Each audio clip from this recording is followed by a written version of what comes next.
Do you read me? Be advised, you are coming in weak and unreadable. Say again, Com Tower. This is Pacho. Do you read me? Pacho, this is Com Tower. I read you Lima Charlie. Com Tower, Com Tower. Request permission to launch and commence the field op. Over. Stand by. Pacho, permission granted. I say again, permission granted. Roger that. Launching podcast in 3, 2.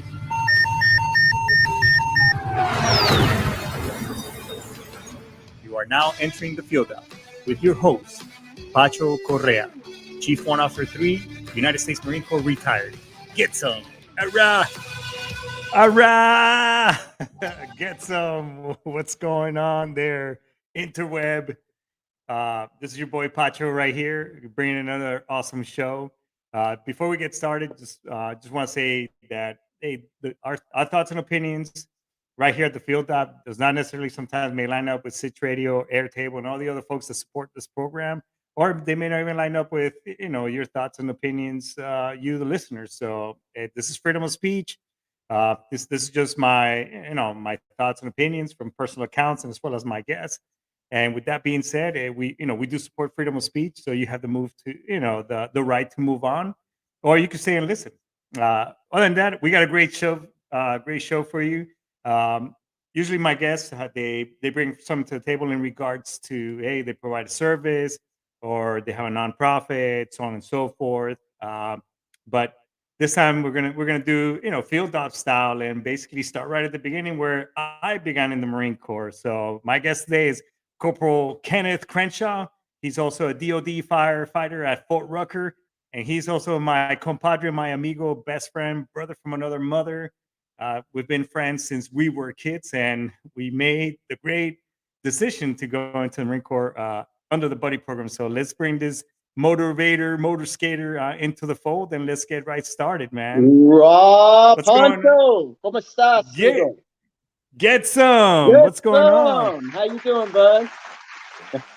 We got you in here, bro. It's right about time. Live and in effect, right?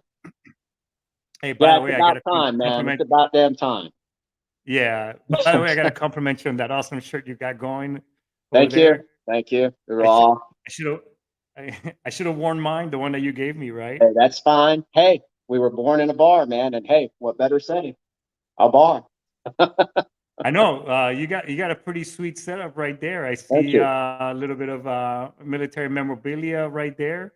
I do. I see that little join the Marine Corps poster. As a matter of fact, if I can do this, you can see the NCO sword you got me up there. Hoorah! Get some. Yeah, hoorah. That right there made the bar. It really did. It really did. That was the cherry on top, or the period on top of the I. The cherry on top. In all honesty, I told you I never thought I'd get one. I mean, I made an NCO and everything, but I just never I guess I just never thought I'd ever get one. So thank you. Hey, if you can't be an athlete, be an athletic supporter is what I always say. Exactly. Good advice there. Good advice. So what's up, homie? No, man. How long have we known each other, bro? Oh, Jesus. Let's see. We went in 93. I knew you in 92. So yeah, that long. It's been a while since I've been in math class, so whatever that is. Yeah, but 1992, brother. I know, and I remember that. And as we were getting ready to, graduate, we're, after we've been hanging out and doing crazy stuff that teenagers at that time would do, because God forbid, I don't think today's teenagers could hang with our generation, but no, I remember that, yeah, we had a fellow compadre at the time, and he had joined the Corps. That's right. So, but the dude never actually really pushed it on till it's like, hey, I joined the Corps. He just said, hey, I joined the Marine Corps. We're like, what? Yeah, I mean, he had like little conversations that friends do, but he never really pushed it on us. And I think it was just one of those things that resonated in us, and we just decided to say, fuck it, what the hell. Yeah. I I mean, remember that, but also, I mean, at the time, because every time you and me do something, I mean, we just go. There's no like, hey, pussyfoot. Yeah, we just go. It's either we 110 jump. miles an hour or we just don't do it. But We we're don't like, we fuck don't it, stand at that edge and kick rocks off. We just jump. yeah, we just, hey, let's do this. And then, on top of that, I mean, we just, what was it? Few Good Men had just come out into the movies.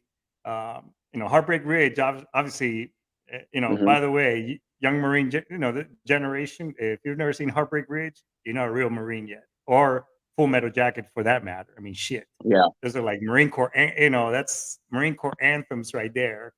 Um, so, but we just seen all those movies and we're just like, these making these dreams of all the crazy shit we were gonna do in the Marine Corps, you know, and how many, the body counts and how we're gonna be like Chuck Norris and win the war, doing martial art kicks and all kinds of, Oh yeah, you know. absolutely. I mean, when you're young, yeah, I remember seeing Sniper, and we graduated in June, and we were leaving for Marine Corps boot camp the 29th of August. And I remember we went behind your house on the railroad tracks and we took my BB gun and we'd set up beer cans. We'd drink beer cans, and the empty cans we'd set down range and we'd shoot at them, and we'd act like we were, Tom Berenger and stuff, and be like, yeah, one shot, one kill and shit. So yeah, it was some good times. I mean, when you're young and everything, you just, it's good to look back and take a laugh on those times and stuff, because we've been through. I mean, we've come a long way, man, a long way. Yeah. It's funny that I've forgotten that. That's right. We did. I had that old Daisy rifle BB one pump. It was Hmm. actually like the same one that they use in the the Red Ryder BB gun. Yep. But it was a Daisy, Hmm. and we would take turns. You'll be my spotter, and I would shoot, and we would flip flop back and forth. And we're thinking, yeah, this shit is gonna help us when we're in boot camp. Sending Yeah. lead down range. Yeah. It And didn't. then second phase, we learned when we went to the rifle range. Nope, that you can throw that shit right out the fucking window, man. It didn't help us Dude, in the yeah, least bit. not at all, because I came out a friggin' marksman out of boot camp. You know what's funny is I came out a sharpshooter, and I think that's Oh, the only time I've held sharpshooter, because before I left the Marine Corps, I was a marksman. And my dress blue uniform, I'm not gonna lie, no, it has the sharpshooter badge on it. I mean, I'm not trying to impersonate, but no, that pizza box, I'm sorry, I can't do it. I can't, no, because I wore the pizza box mm, for many many years. It mm-hmm, actually took I think as when I was a staff sergeant and I was on I duty, and one of the guys that I was working with, Mike St. Johnny, uh-huh, this dude can. I mean, this dude could shoot, man, and this dude he could truly. This dude could put a round through an ant's ass, man. I mean, this dude could shoot, and he's like, he used to call me Frankie. Hey, Frankie, no, dude, this is the way you do it. Blah blah blah. I mean, it's how you. And I mean, the dude's he coached me through it, and I got my expert. And then after that, it was just once I put two and two yeah, together. yeah. Then Once yeah, it I was clicks, like, yeah, once it clicks and you get it down, it's like okay, and everything. So, but hey, I mean, it was fun. Remember when we were in second phase, we were in the rifle range, and we were down in the butts, and that female drill instructor come along, and Sergeant Rapar and Sergeant Serrano, at the time they were sergeants. They're standing right, there. right. They start talking, and she bent us. She made us push, and like she sat there and she told us get on our face, and everybody just stood there for like 3 seconds looking at each other and looking at them. And I remember Rapar was standing kind of behind her, and he gave us that dirty look like get your ass down, and everybody fucking fell down, dude. And we just started pushing, you know.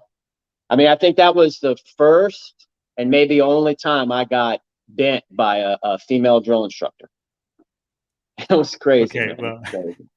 I tell you what, yeah. man. We Well, you know had what? What you just said, I could go so many directions. You got bent by a female Jones, but we'll just go ahead and move on from from Oh, that. here's another one. Remember when we were inside we were in boot camp, and you went to the bathroom, and you told the real instructor you were taking a shit, and he said, "Oh, you're taking a shit, huh?" And he took you to the quarterdeck and he made you do push-ups and sit-ups and all that. "Oh, Alphabet just wants to say he's taking a shit. Oh yeah, he's just taking a shit." And they call it a sitting head call. Right. I couldn't figure out, man, I came up with so many different names, but that was like after, I don't know, 10, 15 minutes of just getting thrashed, Mm-hmm. uh, by Rapar at the time. Yeah. Yeah, Oh yeah. that was miserable, dude. Yeah, it was. I tell you what, we at the time we were sitting there saying to ourselves, "What the hell have we done?" But you look back on it now and you laugh and you say, "Man, that was some of the best times. That was one of the greatest. That was one of the best decisions we've ever made." Do you ever feel like maybe you missed out, you know, from the, I guess and I use this expression very, very loosely, but a lot of our counterparts from school, they went off, to do college. Our friend Victor and stuff, he went to college, did the Mm-hmm. fraternity thing. Do you feel like you missed out on that path versus the path that we chose? Uh, you know, I don't think I missed out. I do sit tight. I mean, I have, everybody is, if you're human, you're going to sit there at one time or another in your life and you're going to wonder, what if? Or you're going to wonder, right. what if I went that path? But I don't feel like I missed out. I don't feel like, damn, man, if I'd have been this, because you never know. You don't know where the path's going to lead you. And I feel like the path we did chose, I feel we're blessed from it. I feel like we ended up going the right way. It might not have been the path most chosen, but we learned so much and we took so much from it. So I have from time to time thought about it, but I've never sat there and like regretted it or sat there and said, "Shit, man, I can't believe I missed out on that." No, I mean, it taught me so much. It gave us so much, and I take so much of it with me. And I'll be honest with you, there's a lot of times I actually miss it.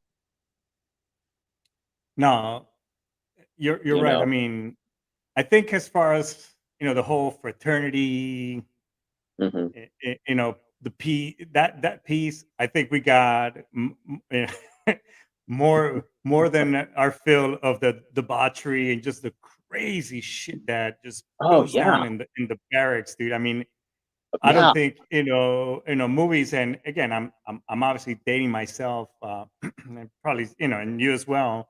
Movies like back in the like Porky's and Hmm. uh, maybe Police Academy, or just the debauchery that happens at parties. I Animal mean, House. yeah, Animal House. I mean, I think the barracks has him beat, dude. And even Oh, sometimes, doing field ops, field exercises, when they index and the exercise, just some of the shit that goes down. I mean, talk about work hard, play hard. On that aspect, I think, I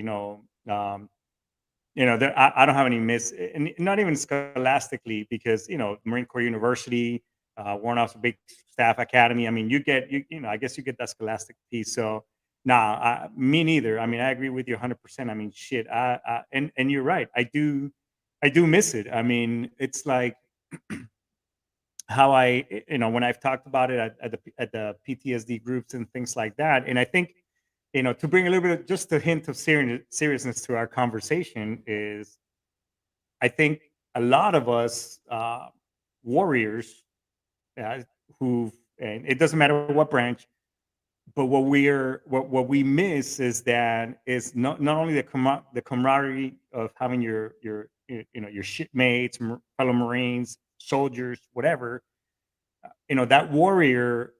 You miss that warrior spirit, and those individuals, to your left and to your right. And that's why I think a lot of us, feel lost at times, because we don't have that. yeah. So, and the warrior, it's, and I even, that warrior sitting on we're sitting there and trying to transition, and it's like, well, shit, I really can't relate to some of these individuals, because they really haven't experienced some of the things Hmm. that I've done or seen. Hmm. So you're right, I do miss that. But then I see but then on the lighter side, I do see somebody put a post on Facebook saying, oh shit, got recalled because Private Little Johnny decided to get freaking drunk this weekend and got a DUI. So now the commanding officer recalled everybody on a fucking Saturday. And I'm like, Right. I remember why I got out because of shit like that. Yeah. And you know, it's funny you say that to add to that. Like I've before I got out, I've been around good friends, Marines I've served with, that when they've re-enlisted, like 15 minutes after formation's over and everybody goes back to their offices or their places, I walked by one and it was a S3 officer, and he was just sitting there and he was looking at that certificate and he was just shaking his head like this, like, damn it, here goes 4 more years of inspections, 4 more years of recall rosters, 4 more years of getting deployed and going everywhere. But the thing is that you take the good with the bad. Yeah. And not necessarily trying to cast shade and say that's bad, but that's just how it is, you know? I mean, for example, I Right. think one of the things I absolutely love about the fire department is they have that brotherhood, that closeness that the military has, that all the services have. You'll never meet the same kind of people that you served with in the military in your life. You'll meet people that are similar. You'll meet people that have served and know where you're coming from. But the actual guys that you've been on deployment with, you had to get recalled with. You were there for because, you know, a buddy needed you and stuff like that. Those guys you'll never meet again in your life. And it's a brotherhood. So it's so cool to me to be in a fire department where I have guys that I work with, guys and gals, let me not discriminate, that I work with, that I spend sometimes 2 days on shift with and everything. And you look out for each other, they look out for you, just like the military does, just like that, you know, that camaraderie you have, that brotherhood you have. So I've been fortunate in the fact that I got into an occupation and I work at a location where I have worked with a lot of good guys, and I've worked with them for almost over 10 years now. And it's kind of nice to kind of feel that camaraderie carry on.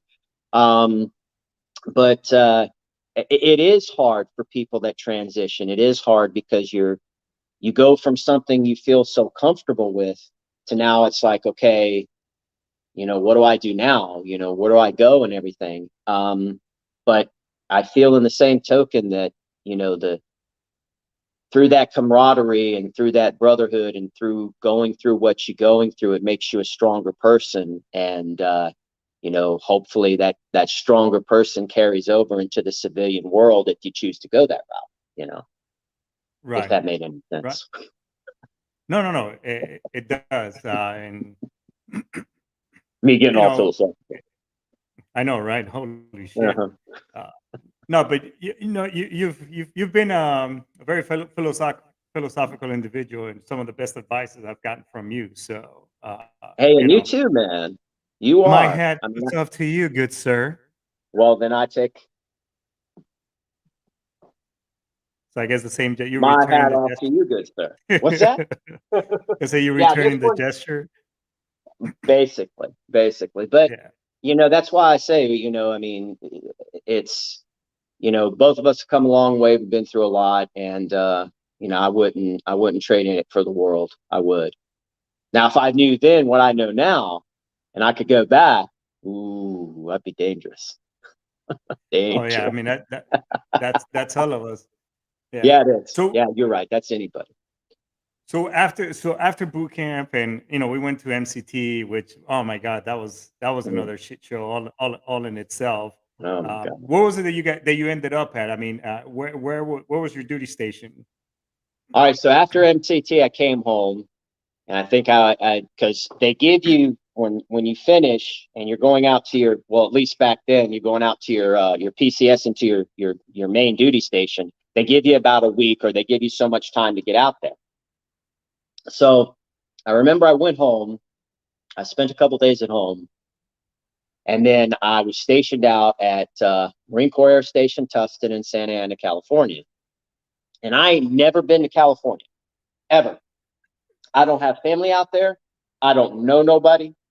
So I flew out there. I landed in Orange County Airport, and I was in my service alphas, if I'm not mistaken, if I remember it correctly. Bear with me. I've killed a few brain cells in my time. But I'm standing there with sea bag in one hand, and I'm just looking around the airport, and it was like a stranger in a strange land. I mean, I ain't never been to California, never seen it. Well, taxi cab driver picked me up, and I said, yes, Marine Corps Air Station, Tustin. And he said, all right, well, you need to go to El Toro. So he knew, because I guess, Marines come in and out of there and stuff. So he took me to El Toro, and the crazy thing is that, now El Toro and Tustin don't exist. They moved the whole fleet down to Miramar. So, but there's an actual freeway that runs through. Yeah, they got a freeway. I mean, it's a freeway. I mean, it's a little piece, a little landmark left of El Toro, just like a small, tiny footprint. And basically, anybody that in our age, they'll remember it. But other than that, nobody. But yeah, so no, I remember that place. So I get to El Toro. I get to the he takes me to the building. I go and check in. I walk in, and I remember the first person from my unit, the very first person from my unit I met was Lance Corporal Broussard. And he was TAD'd over there to work at El Toro for a little while. And I walk in, I give him my papers and stuff, and he goes, oh, you're going to HMH Heavy Marine Helicopter Squadron 361, the Flying Tigers, hoorah. And I'm like, yeah. He goes, oh, okay, cool, awesome, I'm from there too. I said, oh, okay, hey, cool, nice to meet you, hoorah and stuff. And he's like, yeah, in November we deployed to Okinawa. And I was like, what? I just got to California, and like, you're telling me in 5, 6, 7 months we're going around the world to Okinawa? I'm like, whoa, hold up, give them motherfucker a minute, please. I couldn't believe it, man. I was like, holy shit. But what I didn't realize is that they stationed me with a Victor unit, and I don't know how it is now, but back when I was in, Victor units deployed. They stayed in States 18 months. They went out for 6 months, and then they come back for 18 months. Right. So I was just like, wow. And I remember that first night being in El Toro. I got to my quarters, because it was too late to take me over there then. So I stayed in the barracks over there, and then the next morning they took me over to Tustin. And I remember that. I vaguely remember it, but I remember sitting in the barracks, and after I ate, and I'm just sitting there. So many things went through my mind, like, wow, here I am, and now I'm getting ready to go to Japan, and what's this journey about to unfold, and what am I about to go through, and everything like that. And then the next day they took me over to Tustin, and they got me all checked in and everything, and the rest was history. I started writing the chapter of that book, and my journey began. And it was a wild one. It was. I had some good times. Really did. No, I remember I got to, and because since we were in the buddy program, we had the great idea of, hey, wouldn't it be great if we just go to California? Because at the time, again, dating my, what was hot at the time? Baywatch, and all that stuff, everything. Yeah, I was like, oh, Hollywood. Dude, we're gonna see chicks in thongs running in slow motion, and we're like, let's go to California. It's super hot, and dude, I remember getting away when I got to Pendleton. I'm like, man, it's cold as shit here. I mean, you're talking two boys from Miami, from the 305, where the weather is basically, in the 80s with humidity times 10, and then we're going into, high 60s, 70s weather with no humidity, and the water in the Pacific being cold as hell. I mean, I was just like, oh my God. And then there's no chicks running in slow motion. And it's not like no Miami, Pamela Andersons. Nope. None of that stuff, because again, Miami is a lot of tourists, topless beaches all the time, even back then. So none of that shit was available at California. But we did get to hang, because we were in the buddy program. We both ended up in the West Coast. Yeah. So we did, we were lucky enough to, you being like 45 minutes away. So I remember I used to go on my motorcycle. Yeah, we would go hang Your out every Tom once in a while. Cruise Top Gun motorcycle. It was. Oh my God. Which, by the way, my first roommate, Caesar Sterling. Hopefully, maybe I'll get him here on the show one day. Yeah. But so hopefully, but yeah, the dude ragged out the engine while I was deployed to Africa. I think it was in a joint task force, United Shield, Restore Hope. It was it, yeah. Really? But it was good times though. You know, and again, going back to the whole, you know, those are times that you don't forget. The No. friendships that the friendships that you make. And you're right, each individual, even the dumbasses or the shitbirds, like we call them, you know, you remember these dudes that are, and they become engraved in your head. You Yeah. know, where else? You know, I remember you had a guy, your roommate Myers was, you Oh my know, God. see what I mean? Fucking I Myers, remember the bro. dude. I remember. Dude. So, but you guys, you know, your Myers, you know, my Do you know I walked in? You know what? Simpkins, you know, guys Simpkins, like that. What? Yeah, Simpkins from Cremains. boot camp, Cremains. Cremains. Remember what he said? Remember what they used to say about Cremains? Yeah, I remember. Maybe we shouldn't say it, but you Yeah, know. well, yeah. But I mean, I but know this is open radio, but I don't. For all intents and purposes, we'll try to keep dude, it I somewhat mean, clean. Meyer, oh my God, dude. I will. He is one guy I will never forget because he was such a slob. Dude, I mean, he just filth and crap all over the barracks and everything like that. Okay, just filth. All right, Right. and I I come home from lunch one day and I caught him. I walked in on him doing something he shouldn't have been doing and everything. Thankfully, I didn't see anything, but and it was just filthy. And I finally went to the S4 officer and I told him, "Look, you got to move me. I am tired of living with this motherfucker. Okay, I'm sorry. All right." But here's the funny thing. This is how life is funny, like, you know, and everything. Even like you said, even the good and the bad. One night, me, him, and two other Marines, we went down to this club in Newport Beach, I think it was. Was And it there was Moses this, McGillicuddy's? what's that? Was it Moses McGillicuddy's? No, no, Or it was it might have been. You Kokomo's? know, all I know is it was dancing and stuff, and there was a dance floor. There was this absolutely beautiful, gorgeous blonde dancing on the dance floor, and she had a friend. And that some bitch fucking hooked up with her, dude. Not that night, but he wound up a couple weeks later going back down and hooking up with her. And I'm like, there's no justice in the world. I'm sorry. But, you know, and I'm just thinking as like a typical, you know, 20, 21, 22-year-old, you know. Now that I look back on it, you know, hey, life has a sense of humor and there's reasons why things happen the way they are. But I'm like, how does this filthy, unsat son of a gun able to date a gorgeous woman like that? Yeah, But you it know, just comes. he almost got his ass in a lot of trouble before he checked out. Oh Shall I wow! tell you? Go ahead.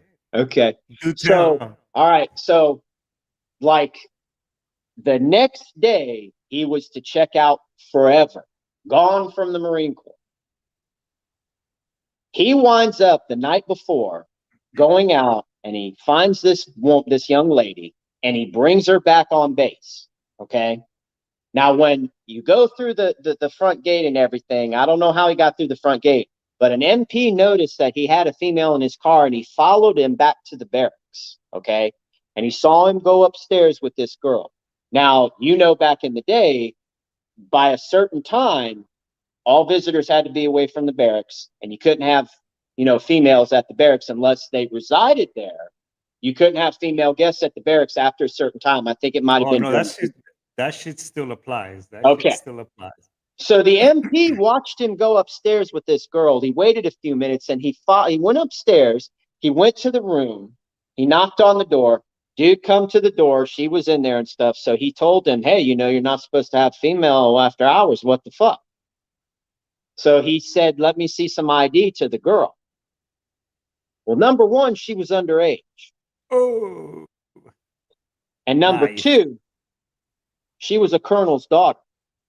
Oh, So the very next morning, he was standing tall outside Sergeant Major's office. And you should have just hung a sign on him that said, idiot. You had one day to just chill, and you'd have been out of the Marine Corps forever. When that colonel found out, dude, he was livid. He wanted his ass. But I don't know if it was the sergeant major or our commanding officer at the time, wound up talking to him and saying, look, this guy is checking out today. He's gone forever. Thankfully, nothing happened. But dude, you could look right at him. He was white. You could tell he was scared shitless because he thought his ass was going to end up in the brig. Oh yeah. Poetic justice. Yeah, I guess. What comes around. Justice. Exactly. What goes around comes around. But again, I mean, not trying to laugh on someone's possible misery, but that's kind of what I'm talking about. The stories, the memories, those things you remember, those things you take with you, I mean, they're irreplaceable. And wherever he's at in the world, I hope he's doing well. I hope he's healthy and happy and good to go. And I pray that he's learned how to clean a room and make a bed and keep up after himself, because he was a slob, dude. Hands down. Hey. Yeah, and go ahead. No, I mean, it just goes to show that, and we keep making the point is that, you have these memorable stories, these memorable individuals that, statistically, as a former recruiter myself, is that even individuals that you have slobs, shitbags, people, not just this, Myers or, as a whole, is that they're still better off than your average person in society. And, because of the experience and the things that their drill instructors and their, and those mentors, staff NCOs taught them. And, statistically, they're still a better individual. So, those are all good things as a whole. But, it is what it is. So, and here we are sitting and talking about it and reminiscing and laughing as a whole. So, but real quick, you miss, go ahead. Well, I'm sorry, I didn't mean to interrupt you, but let me add on to that. We're sitting here and we're reminiscing about this. And it's important that we do that. It's important that we call those buddies up from time to time, or we reach out to those people and we share a laugh and we share a memory, because we have friends that didn't make it. We have friends that aren't here anymore. It's true. Yeah. And I think we owe it to them to keep those memories alive and keep the laughter going and reminiscing and stuff, because they lived through us. Okay. Right. They will always live through us. They're our brothers. They're our sisters. And as long as we continue on and we make these memories and we laugh and joke about them and we reach out and, give a buddy a call or do a buddy check and everything, they live on in our memories. They live on in our laughter and everything. So I think it's important that we do that, like we're doing now. I just think that's important. So 100%. I mean, I think that's, and I think it's in the story of Beowulf, one of the ways that they saw, Vikings and these individuals saw themselves, that they lived forever, is by telling these stories of these characters and individuals. And hopefully one day somebody will tell our own story. Like, oh man, I remember these two fuckers. They were so cool. And they, they were best friends for a long time. And they were fellow jarheads and all that good stuff. So, but absolutely, man. Yeah. Absolutely. Ken, it's been awesome, having you on the show. It's coming to an end. Yeah, we can't keep going? Hey, when we do this, what? How about if I, would you be interested in coming back and talking some more, chewing the fat? Hell yeah, dude. Hell yeah. We still have many more songs and stories to tell. Many more stories. And oh, hell yes. All right, hang on. If people Go ahead. No, No, go ahead. No, if people want to find you, where is it that they can go ahead and get engaged with you via social media? Anything you want to plug or anything like that? Hey, I'm Kenneth Crenshaw on Facebook, and if you're in South Alabama, just look me up on Facebook. You want to come by the bar and have a drink, by all means, But I would definitely like to be on the show again. And before you leave, I just want to say that to you, to your show, to everything you do, to all those devil dogs and squids and I don't know what they call the Air Force or the freaking, Army dogs, whatever. But hey, to all the veterans out there, to all that have served, to everybody and to the families and that have to stay at home and keep the family going, and just to everything that you do, the vets out there, and, brother, Semper Fi, man. Semper Fi, brother. Ken, thanks for your service, brother. I love you. By the way, I'll be seeing you in 2 weeks. So 2 weeks, ready bro. for that one. You're gonna come down here. We're gonna throw some axes. All right, get some. Appreciate you coming on the show, brother. I'll talk to you later. Thank you for having me, brother. God bless you, man.